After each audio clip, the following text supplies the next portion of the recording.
वज़ीर आज़म शहबाज शरीफ ने स्वीडन में कुरान पाक की बेहुरमती के वाक़े पर स्वीडिश हुकूमत से वाक़े का नोटिस लेने और मुजरिमों के खिलाफ कार्रवाई का मुतालबा किया है।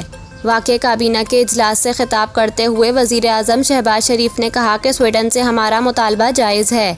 इस हवाले से दफ्तर ख़ारजा इस मामले को मज़ीद भी देखेगा।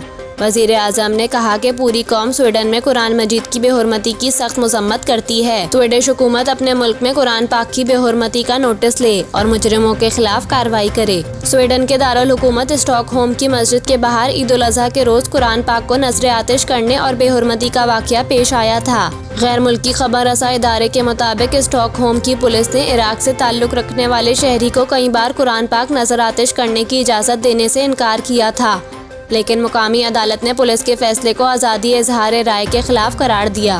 मुकामी पुलिस ने शहरी को ईद के रोज शहर की मरकजी जामे मस्जिद के बाहर मुजाहरे की इजाज़त दी, जिसके बाद मलून ने कुरान पाक को नजर आतिश किया और मुसलमानों की मुकद्दस किताब की बेहुरमती की।